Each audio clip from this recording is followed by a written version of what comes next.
Vamos a hablar de conceptos generales sobre la materia. Esta carrera apunta a que el licenciado tenga consejos prácticos de cómo ejercer su labor.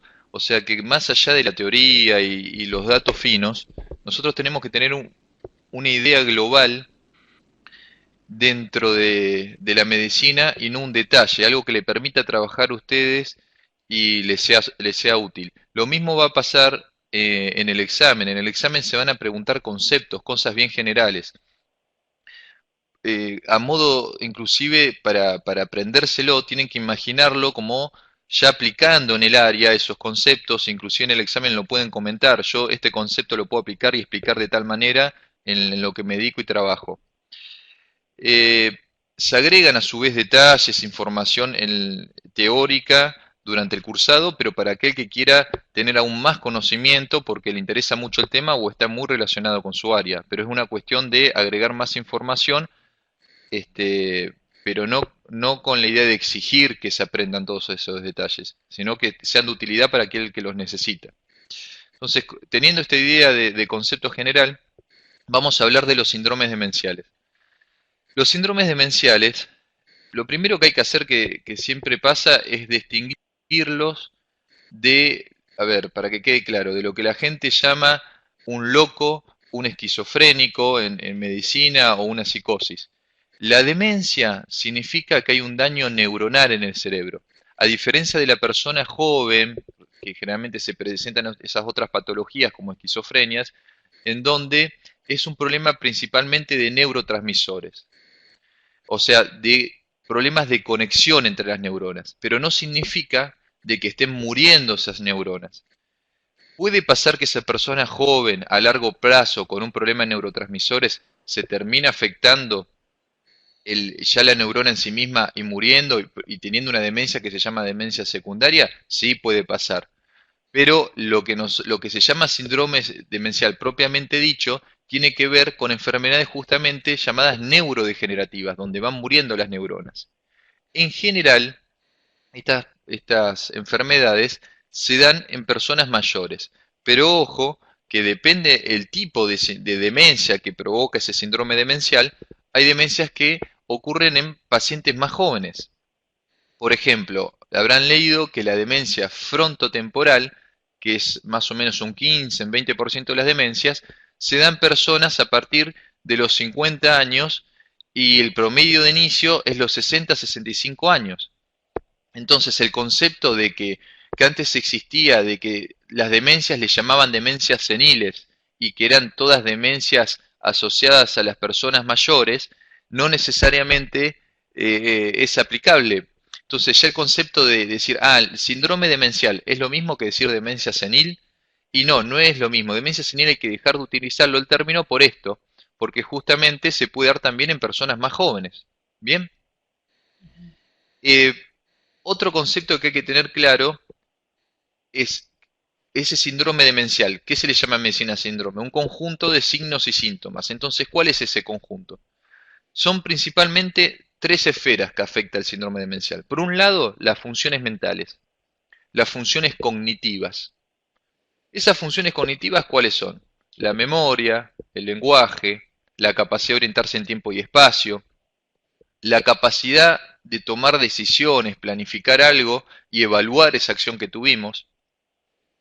Eh, Esas son las funciones mentales. ¿Se afectan? Sí. ¿Se afectan todas juntas? Al inicio no. Al inicio, que ahí es donde se empiezan a distinguir las demencias unas de otras, de los síndromes demenciales.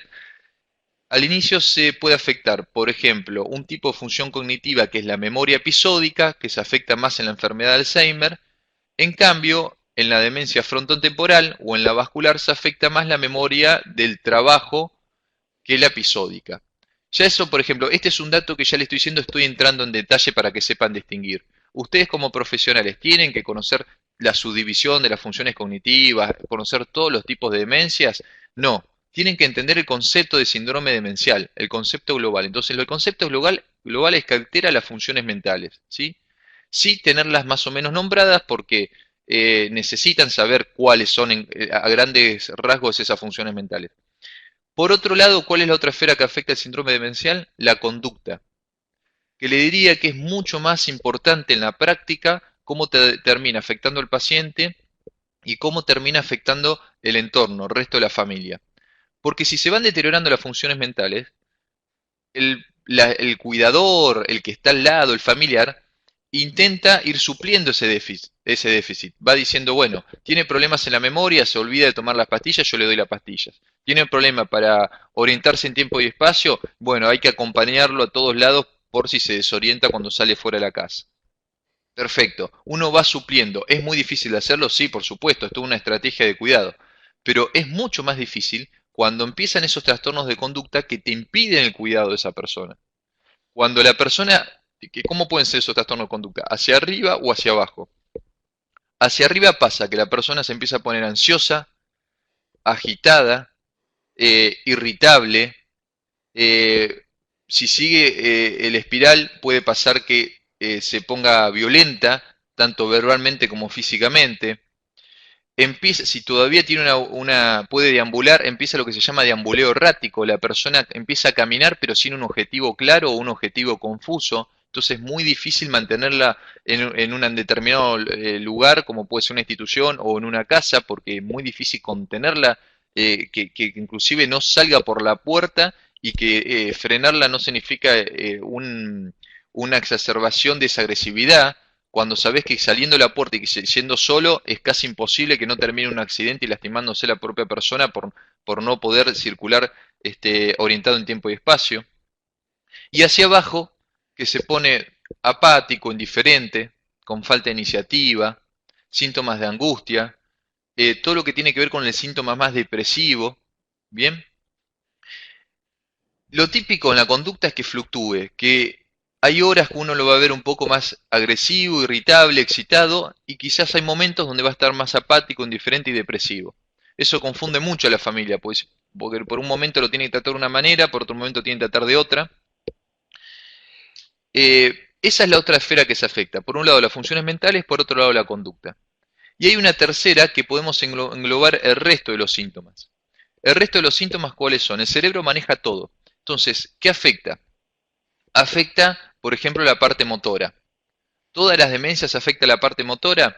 Depende, por ejemplo, el Alzheimer no tanto en forma temprana, sino en una forma tardía. La demencia vascular y por cuerpos de Lewy se afecta en forma temprana. La frontotemporal se afecta en una cuestión más o menos media. Entonces, pero termina de un momento a otro, si pasa mucho tiempo y la enfermedad va progresando, y si ponemos grandes rasgos que podemos dividir la evolución en leve, moderada y severa, en algún momento de una etapa generalmente afecta la parte motora. Inclusive cuando llega el paciente a la parte severa, es muy difícil que no tenga afectada la parte motora. O sea, cuando sus funciones mentales ya están muy deterioradas, cuando ya la conducta ya pasó por distintos tipos de trastornos, es muy difícil que no se haya afectado la parte motora. Lo mismo pasa con el sistema inmune, porque el cerebro también controla el sistema inmune. Entonces empiezan a tener infecciones. Realmente esas cuestiones generales de si nosotros controlamos nuestra capacidad de defensa del cuerpo, eh, no la podemos quizás controlar conscientemente, sino que es una cuestión metabólica que el cerebro se encarga. Ahora, si uno se alimenta bien, si no sufre de forma constante un estrés nocivo, va a tener mejor sistema inmune. ¿Le habrá pasado a ustedes que frente a determinado problema les parece que se enferman más, que tienen una gripe que ya hace mucho no tuvieron? Bueno, el cerebro maneja ese sistema inmune. Cuando el cerebro se empieza a alterar, las neuronas empiezan a morir, en las neuronas encargadas de esa regulación empiezan a fallar, el paciente empieza a tener infecciones. ¿Cuáles son las principales? Infecciones urinarias e infecciones respiratorias. Es muy importante entender el concepto de que no es que se van a contagiar, o sea, fueron a tal sanatorio, fueron a tal lugar, entonces se van a contagiar de tal persona y hay que aislarlo. La verdad es que ese aislamiento es relativo porque los gérmenes que son habituales en todos y en ellos mismos empiezan a avanzar. Los gérmenes que están en nuestra flora respiratoria, en nuestra flora urinaria, por ejemplo, en el urinario es típico el E. coli, que es un germen que está siempre dando vuelta con la materia fecal y está muy cerca de la zona. en realidad a todos nos da vuelta ese germen. La diferencia, más inclusive a las mujeres por una cuestión anatómica, pero la diferencia es que con un sistema inmune normal, uno lo combate a la bacteria y no pasa nada. Ahora, cuando el sistema inmune se altera, la bacteria avanza. Entonces, empieza a pasar que tienen infecciones cada vez más repetidas. Al principio tienen una, después quizás a los 6 meses otra, después esos periodos se va cortando porque cada vez el sistema puede contener en menos tiempo el germen, y uno empieza a dar antibióticos y al principio hacen efecto porque el antibiótico funciona con el sistema inmune y con ese poco de sistema inmune que queda hace efecto, y llega un momento que en vez de funcionar como un bactericida y eliminar la bacteria, funciona como un bacteriostático. La contiene a la bacteria, pero no termina de matarla. Y llega un momento, por supuesto, de que cuando se altera tanto el sistema inmune puede producir la muerte del paciente. Inclusive el 80% de los pacientes con demencia, ¿de qué fallecen? Fallecen por infecciones. ¿Hasta ahí alguna pregunta, Laura o Estela? No, no, está bien, doctor. Bueno, eh, otra cosa que se afecta, pero en general a lo último, la demencia de cuerpo leve puede ser un poquito más al principio, son las funciones autonómicas. ¿Qué son las funciones autonómicas? Todo lo que es automático, la respiración, el corazón, la transpiración, la sudoración, el hábito evacuatorio. Hola, Sí, Estela, te escuchamos. ¿me escucha? Es que yo tenía una pregunta y quería hablar, pero parece que no estaba bien esto. Cuando Ah, habló sí, la de escucho. movilidad, sí, la demencia parkinsoniana es Sí, un claro ejemplo de cómo el Parkinson, eh, bueno, aparte de que rigiliza toda la persona y a la vez acompañado por síntomas de demencia, ¿no? ¿O cómo claro. sería? Lo que pasa es que cuando hablamos de Parkinson que produce demencia, estamos hablando de una demencia secundaria.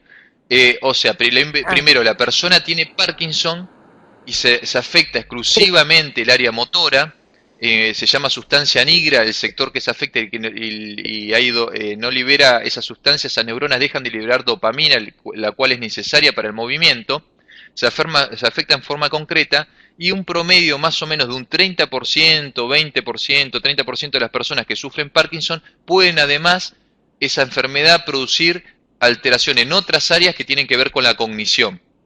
Pero es una cuestión al revés, concreta, de que empieza por la parte motora en forma exclusiva y puede o no producir demencia secundaria.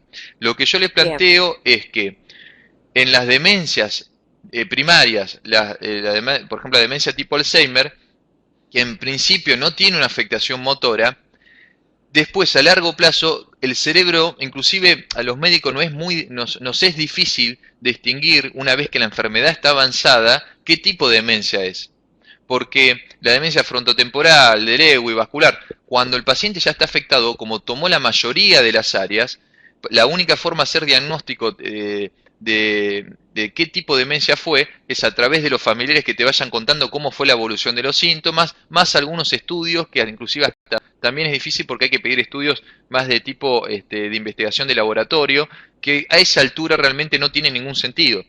Pero lo que voy es, eh, como el cerebro maneja todo, justamente la parte motora, el sistema inmune, la parte autonómica, termina pasando que sí, que es casi imposible que no se terminen afectando todas las áreas. Lo que por ahí varía entre una demencia y otra, o los factores de riesgo previo del paciente, o sea, cómo estaba su parte motora en forma previa, lo que varía es en qué tiempo se afecta, si al inicio de la enfermedad, si un poco más tarde. Van a ver que hay pacientes que empiezan con una demencia y en vez de tener el problema de inmune, de la alteración del sistema inmune en forma un poco más a mitad de la enfermedad, en forma tardía, empiezan del inicio ya con infecciones urinarias o respiratorias, inclusive antes de haber comenzado con los síntomas cognitivos. Todo esto que yo le estoy diciendo no es una cuestión, a ver, en investigación en el sentido si realmente es así o no, de que una teoría, sino que ya está muy comprobado, inclusive se sabe de qué tipos de leucocitos y cómo se alteran en los síndromes demenciales. Se sabe que el helper, un tipo de linfocitos, afecta de esta manera, el killer de otra. Entonces, en general, y ya quizás esto también es un detalle pero, que si quieren saber más del tema, inclusive los propios médicos tienen problemas con los diagnósticos en los adultos mayores con demencias, porque, por ejemplo, para diagnosticar una infección, esperan que el paciente haga fiebre o que tenga los glóbulos blancos altos, como si tuviera un sistema inmune normal. Entonces entra el paciente al sanatorio con un síndrome confusional agudo, que ya de paso lo podemos nombrar qué es para diferenciar de la demencia, o sea que entra con todas sus funciones mentales alteradas en forma más aguda, no progresiva como se da en las demencias. En 24 o 48 horas se alteran o agravan esas funciones mentales. Antes estaban alteradas pero no tanto, lo mismo con la conducta, antes está alterada pero no tanto, y en vez de buscar una causa secundaria, o la buscan, pero la buscan en forma errónea porque no miran tanto los síntomas, sino que miran el laboratorio que no da tan alto los blancos y buscan la temperatura del paciente.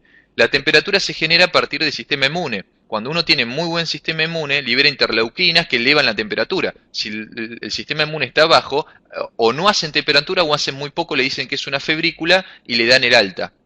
Y le ponen un suerito, el paciente mejora y le dan el alta. Y después se resulta que el paciente tenía solapada esa infección, no la detectan con los síntomas típicos y termina produciendo la muerte del paciente.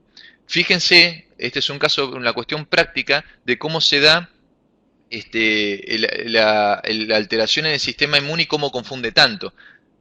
Si quieren poner el otro extremo, un niño, un chiquito que al revés, que tiene 2, 3 años, 5, 6, que es puro sistema inmune y que todavía no reconoce los gérmenes, pasa lo contrario.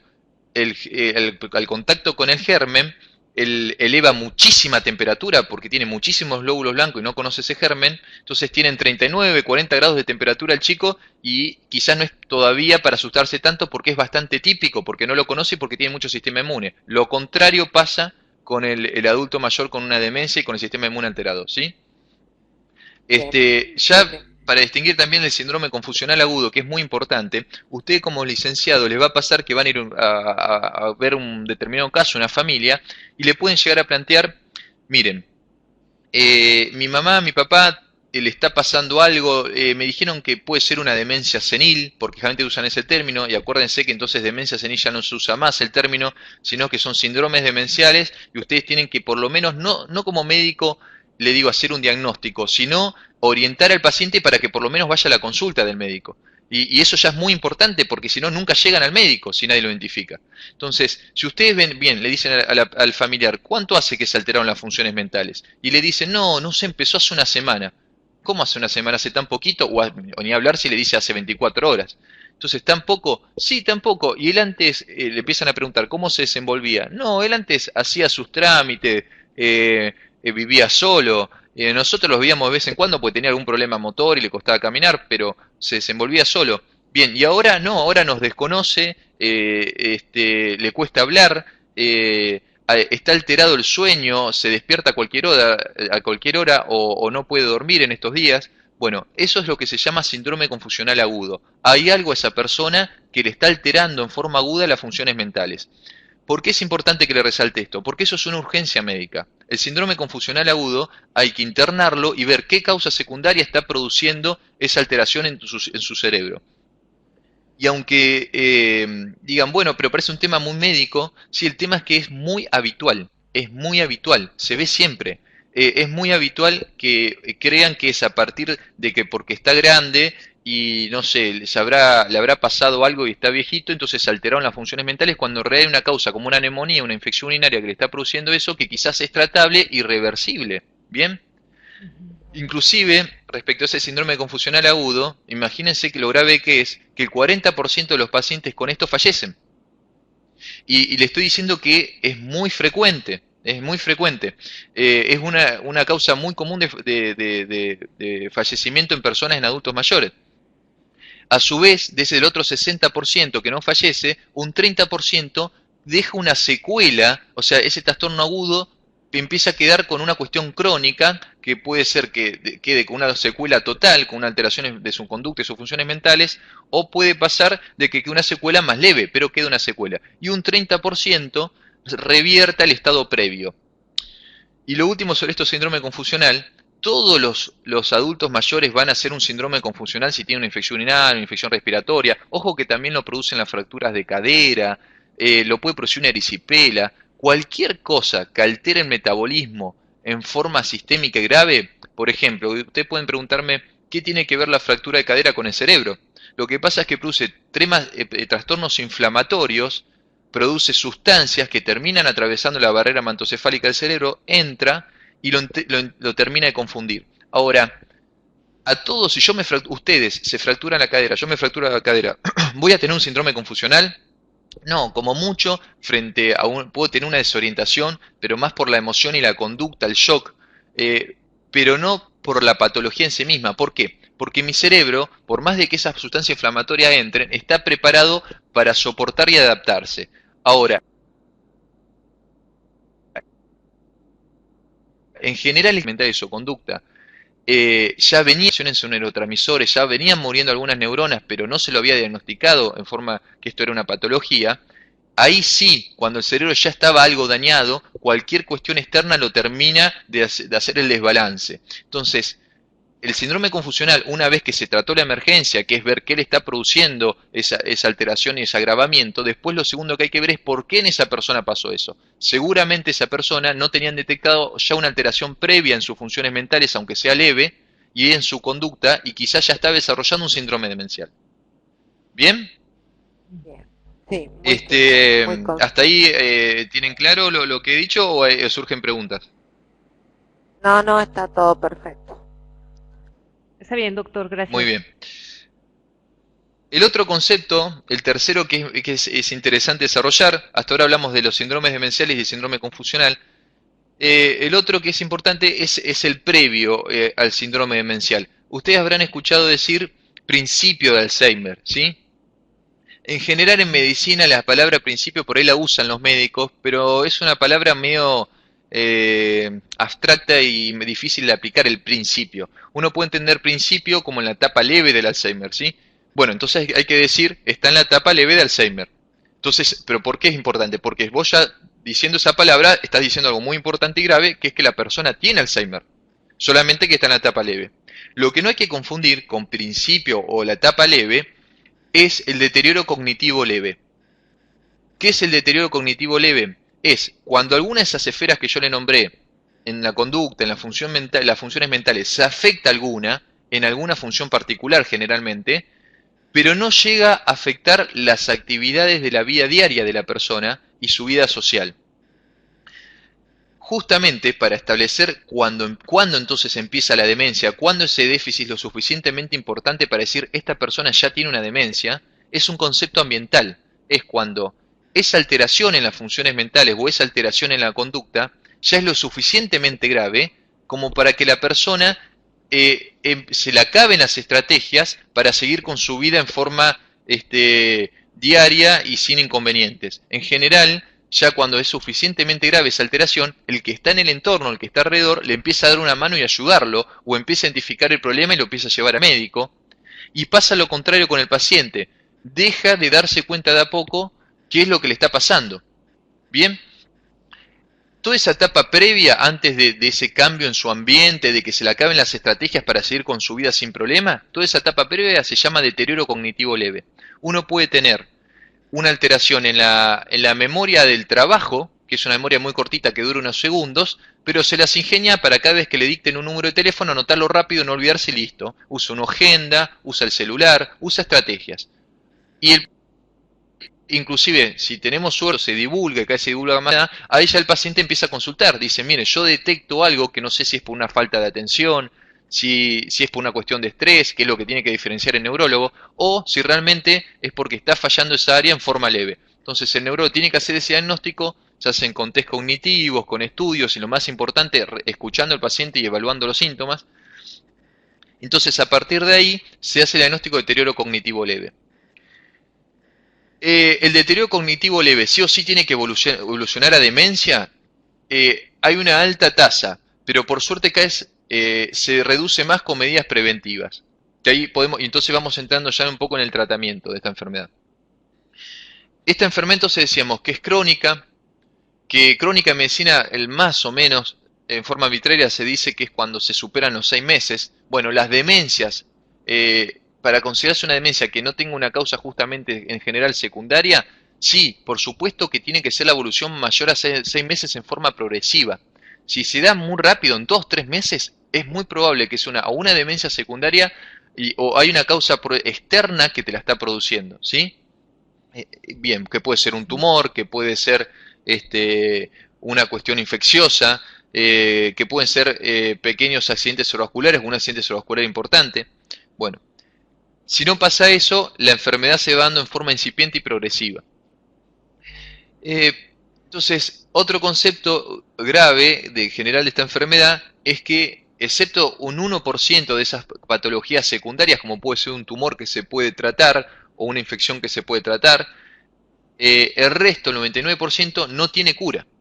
Son enfermedades que una vez que se establece el diagnóstico, uno sabe que hasta el momento la tecnología actual que hay va a ser progresiva e incurable.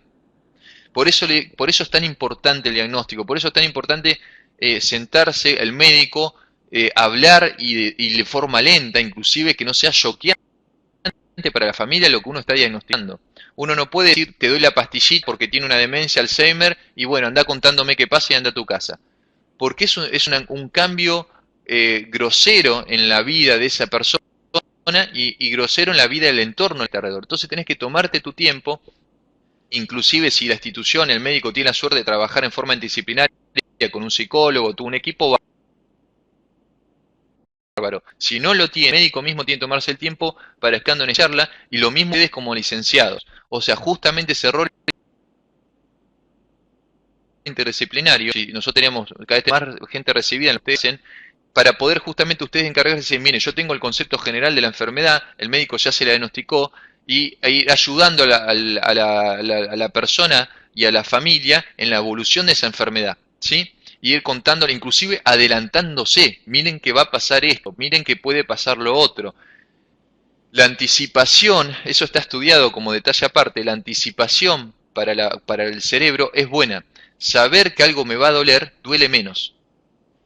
A ver si se entiende eso. Si yo le digo a la familia, miren, la verdad que esta enfermedad es progresiva, la verdad que por ahora no tiene cura, la verdad que los síntomas es muy probable que van a agravar. Ustedes nunca van a saber la velocidad con que va a pasar eso, pero que va a pasar, va a pasar. Si la persona sigue viviendo y sigue viviendo, es muy difícil que la enfermedad no avance. ¿Se pueden tomar medidas, que ahora vamos a hablar de tratamiento, se puede tomar medidas para tratar de entenderlo? Sí, se puede, pero igual es relativo. Si la persona está en la etapa leve y pasa a la etapa severa en 2 años, 3 años, por más de que nosotros hayamos hecho todo, quizás usted dice, entonces el tratamiento no sirve para nada porque no lenteció nada. Sí, en realidad quizás sí lo lenteció, porque si no lo hacíamos evolucionaba en 1 año y medio en vez de 3 años. ¿Sí? Y cuando la persona tiene, quizás está en la etapa, no sé, tiene 90 años, no es lo mismo que pase en 1 año y medio que pase en 3, en 5 o en 10. Bien, entonces, todo el esfuerzo que se puede hacer hay que hacerlo, y todo lo que se pueda explicar anticipándose para la familia, decirle, bueno, miren, van a tener estos siguientes problemas, y que la familia vaya adquiriendo estrategias, desde cómo poner un cuidador, desde quién va a gestionar eso, de si se van a encargar ellos en una primera etapa, si van a poder trabajar con ese problema, si están capacitados ellos para hacerlo. Bueno, todas esas dudas que ustedes como licenciados tienen que tratar de orientarlos y ayudarlos con todos los medios que hayan en su lugar y desde el Estado, que es lo más importante, o por medios privados, todos esos medios necesitan una asesoría que cuando uno como el médico viene y le dice su familiar tiene Alzheimer, y si te quedas solamente con eso, y dicen, sí, me dijeron que tiene una demencia senil, y no saben para dónde arrancar, no saben cómo comenzar y qué estrategias tomar, y van pasando accidentes en forma continua que generan encima de que tiene ese problema muchísimo más estrés. Sí, Eso que estoy contando tiene que ver con el tratamiento no farmacológico. El tratamiento no farmacológico, lo primero es contarle a la persona si tiene demencia. Mire, eso es muy discutido. Si está en una etapa leve, yo ya directamente, ni siquiera en una etapa leve, una vez que está el diagnóstico de demencia, ni siquiera en una etapa leve le digo, usted tiene un síndrome demencial. Sí le puedo decir, usted tiene una alteración en las funciones mentales, y decirle todo lo que puede hacer esa persona si todavía está en la etapa leve y tiene capacidad de decisión, decir, bueno, lo que queda es su capacidad de decisión, de esfuerzo y voluntad, decir, bueno, tiene que hacer estas actividades para retrasar la progresión de esto. Pero decirle, usted tiene un síndrome demencial, que ellos pueden asociarlo, conocer o saber que es progresivo e incurable, puede producir un trastorno en esa persona de tipo depresivo, de problemas de duelo y de aceptación. ¿Está? Yo sé que es muy discutido lo que estoy diciendo, pero lo digo lo que pasa en la práctica, o por lo menos me pasa a mí en la práctica. En la práctica a mí me pasa que si a un paciente en la etapa leve le digo, usted tiene una enfermedad incurable, la persona, la voluntad muchas veces se la destruís y no tiene esa capacidad de duelo para seguir adelante y hacer esas pocas cosas que se pueden hacer para retrasar la enfermedad. Entonces sí, para que bajar la ansiedad de por qué, porque al principio, esta palabra, anótenla que es muy interesante y la tienen que conocer sí o sí como licenciados. Se llama, hay un concepto que es un tipo de deterioro cognitivo, no de la conducta, sino cognitivo, que se llama anosognosia. La anosognosia es la incapacidad que tiene el cerebro de captar la propia enfermedad. Dejan de entender lo que le está pasando, dejan de entender el daño que tienen a nivel cerebral y el resto del cuerpo. Entonces, eso ya pasa en todas las demencias e inclusive empieza en la etapa leve. Va de un blanco a un negro. El blanco, el gris sería sí, capto algo y te dicen estoy angustiado porque me parece que me olvido de las cosas. Bien, pero estamos hablando, ojo, no de un deterioro cognitivo leve, ¿eh? Estoy hablando de ya con la demencia leve, ¿sí? Está la persona ya con una enfermedad progresiva e incurable, ya tiene la demencia. Entonces,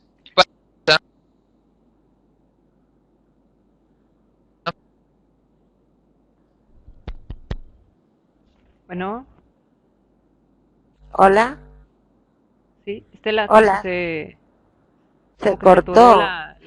sí, maestra Marcela se cortó.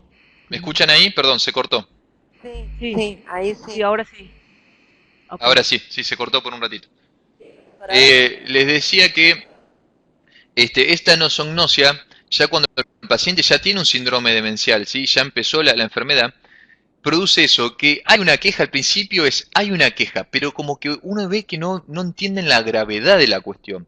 Si yo a ustedes le pregunto en qué año estamos, y ustedes me dicen, estamos en el 1990, y ustedes pudieran, ustedes mismos, justamente que no tienen esa nosognosia, después se dan cuenta que no están en el 1990, les agarra un susto, una ansiedad, que ustedes mismos van a buscar un neurólogo, van a ver qué le pasa, se van a hacer investigar, van a llegar al fondo de la cuestión. Bueno, cuando ya empieza la demencia leve, vos te das cuenta que al principio ese gris es eso, hay quejas de lo que le está pasando, pero no toman la gravedad y eso no le permite tampoco tomar la iniciativa propia de decir qué me está pasando, qué voy a hacer con mi vida, cómo tengo que hacer el diagnóstico, qué estrategias tengo que tomar sobre mí mismo, ¿sí? En general es lo que pasa es eso. Entonces, ese es el principio. Y el negro de la nosognosia es cuando directamente ya no tienen ni idea de lo que pasa. Vienen al consultorio, yo lo hago sentar, le digo, dígame, cuénteme, ¿por qué viene acá? Lo primero, gente que te dicen, porque viene acompañado con el familiar, es, vengo porque me trajo mi hija, por ejemplo, ¿sí?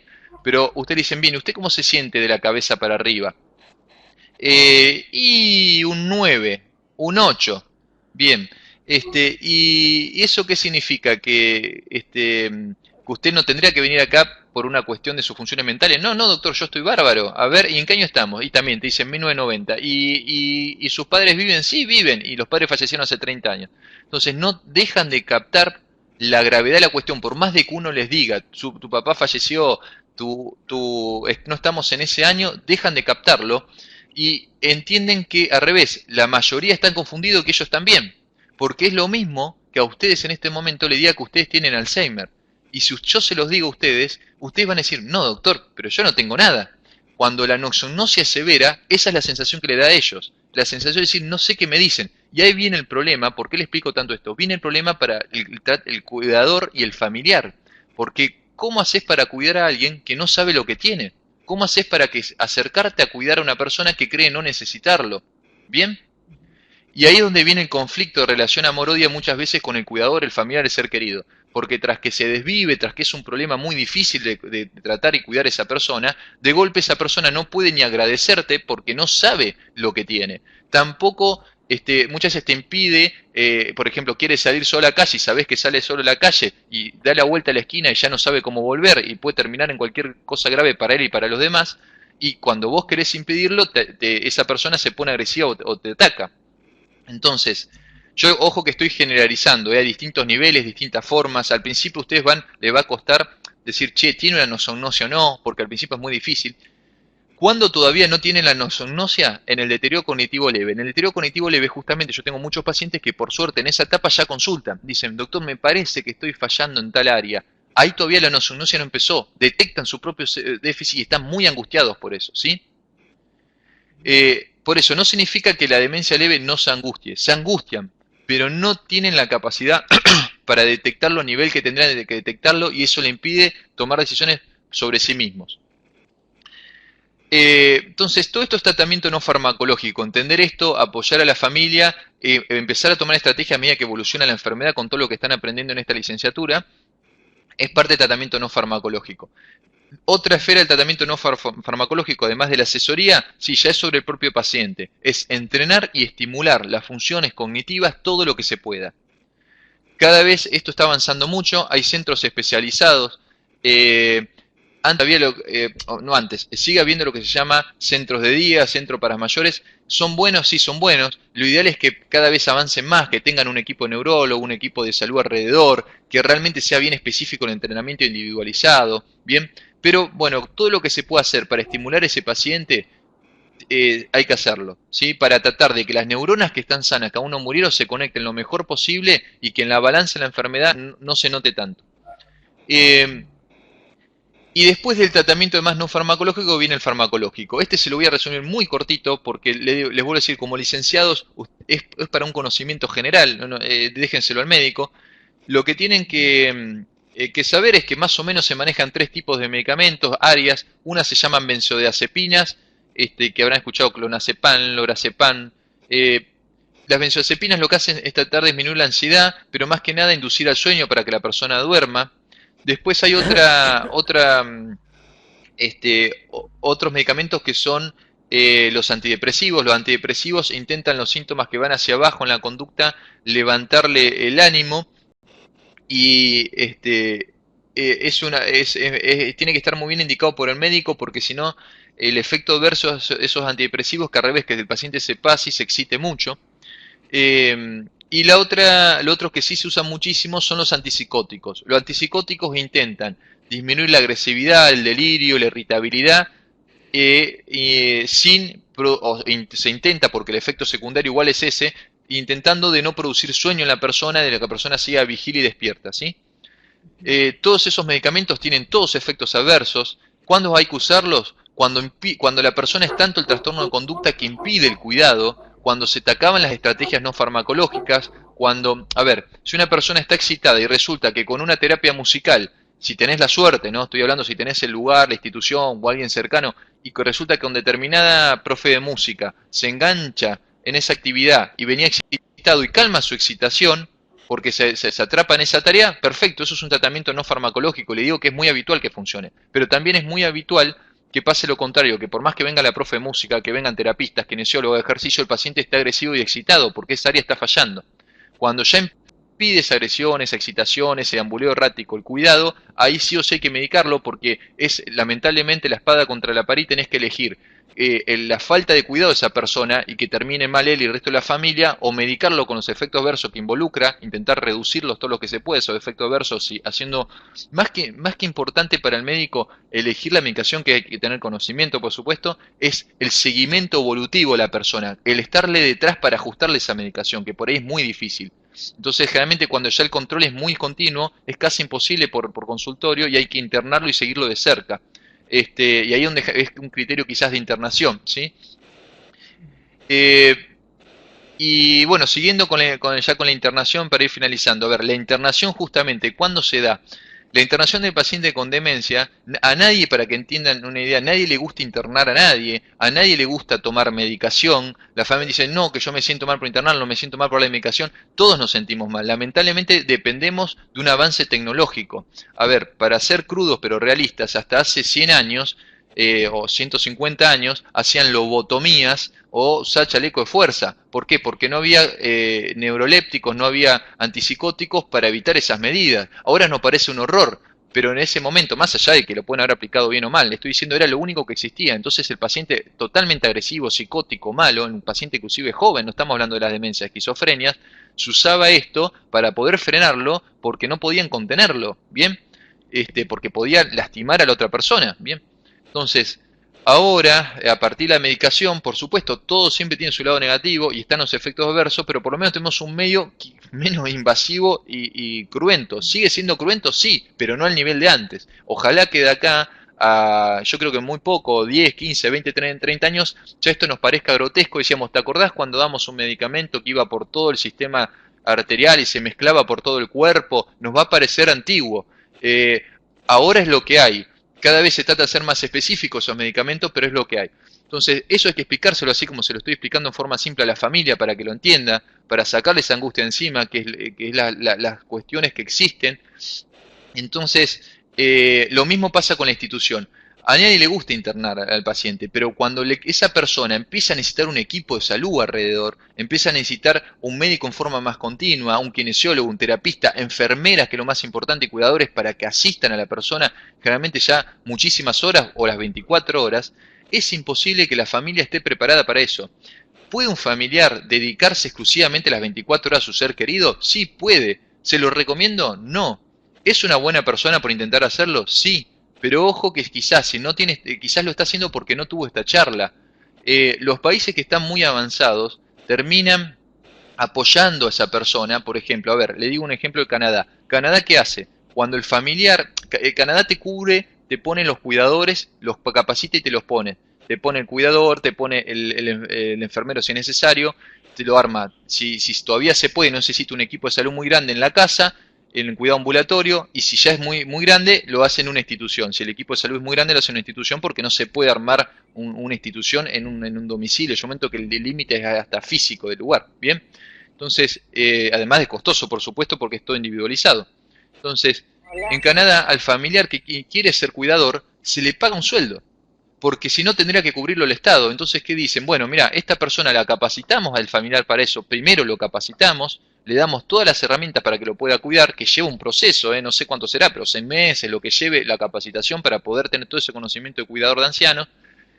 Una vez que lo capacité, le pago un sueldo porque esa persona deja su vida, deja de trabajar, deja lo que tenga que dejar por las horas que tenga que hacerlo. Entonces, está bien, le estoy hablando de un sistema ideal donde el familiar, si quiere, lo puede hacer. Eso generalmente no pasa en todos lados, en la mayoría de todo el mundo no pasa.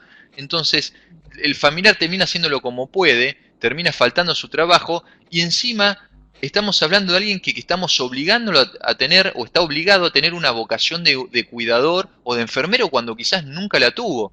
A ver, yo podría ser policía y me costaría mucho porque quizás no tengo la vocación para enfrentarme a esos problemas. Si me fuerzan y sí, lo voy a hacer, pero no lo voy a hacer tan bien como el que tiene ganas de hacerlo, ¿sí?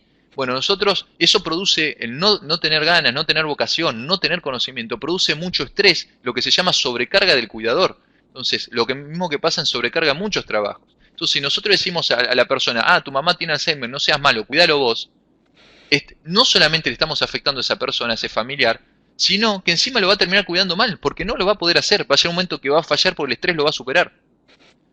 Entonces, la contraparte de esto es que, bueno, sí, está bien, no lo cuida el familiar con el amor que le va a brindar y qué sé yo, y con todo lo que le va a brindar. Buenísimo. Entonces, tenemos que tener gente de otro lado capacitada con esa vocación y ese amor para que lo pueda hacer, ¿sí? Como pasa en todas las profesiones. Yo no hago de abogado. ¿Por qué? Porque no tengo conocimiento de abogacía ni es mi vocación. Contrato un abogado. Pero ¿qué tengo que tener? ¿Qué sería lo ideal? Que todos los abogados sean buenos, tengan vocación y me intenten ayudar. Bueno, lo mismo pasa con todos los cuidadores y todas las profesiones. Esto no es un caso separado. Entonces acá, como fíjense que estoy hablando cosas muy globales, entra el Estado. El Estado tendría que, por eso estos planes ahora en Argentina están intentando, que se hace mucho, se están intentando salir planes a nivel nacional estratégicos para cuidar a estas personas y contener a la familia y asesorar a la familia. Es muy costoso, sí, pero es más costoso que lo que vieron los países desarrollados, que si vos no haces esto, lleva puesto a la familia que está alrededor y no solamente afecta al paciente enfermo, sino que desde el punto de vista hasta económico, si uno quiere ser materialista para un país, termina afectando la economía, porque esa persona, ese familiar que empieza a cuidar o falta por estrés, por cuidar al otro, deja de ir a su trabajo y empiezan a pedir certificados y esa persona termina o con una depresión, un síndrome de ansiedad que no va más a trabajar y les tienen que estar pagando la empresa o el Estado para cubrirlo por algo que encima que no terminó de hacer, que no pudo terminar de cuidar a su familiar. ¿Me siguen hasta ahí el problema, la problemática y todo esto? ¿Este último que hablé? Sí. Sí, y todo lo que ha dicho, absolutamente todo, yo lo he vivenciado con mi padre. Todo. Ajá. ¿De dónde sos, Eh, Estela? de San Juan. De Y San mi Juan. padre Bien. vivía en Buenos Aires cuando comienza con los síntomas, entonces yo reuní a mis hermanos y a mi madre y les dije, tal cual usted ha dicho, todo lo que iba a pasar, que era crónico, que era incurable. Mi papá vivía en Buenos Aires en un departamento en un primer piso, imposible de que estuviera ahí porque yo sabía lo que iba a pasar. Así que bueno, quedamos de acuerdo, compré un departamento frente a mi casa donde los trajimos, yo no lo interné, perdón, me emociona mucho, No, está pero bien. yo tenía, a la casa venía el neurólogo, el infectólogo, el kinesiólogo, cuidador de noche, cuidador que ayudara de día. Y sí, la que más afectada se vio, obviamente, fue mi madre, que era la cuidadora Claro. Perdón involuntaria que te y la que interrumpa, más... Estela, por una cuestión de tiempo del video, pero está Sí, perfecto y viene bien el ejemplo que estás dando. A ver, fíjate, vos misma me estás diciendo, yo ya sabía, aunque no me cuentes, que es imposible que alguno que rodeaba a esa persona no esté afectado. Inclusive te veo a vos afectada. ¿Por qué te veo afectada? Más allá de lo emotivo, sí, yo ese estrés que estuve... te generó en su momento se arrastra. Entonces, fíjense que muchas veces, justamente aquel papel que tienen que cumplir ustedes, esta asesoría y esta charla, esta forma de decir las cosas lo más simple que se pueda, ojo que no siempre lo logran, porque el familiar muchas veces tiene que elaborar un duelo de lo que le está pasando a ese ser querido y les cuesta entender esa demencia, no quieren aceptarlo, es un diagnóstico, le digo, muy grave, por eso el médico tiene que tomarse su tiempo y el apoyo que tienen ustedes. Pero eh, Entonces, uno lo está que, preparada y para concluir, claro, yo... tienen que entender que es una enfermedad que no solamente afecta a la persona, sino que afecta a todo el entorno.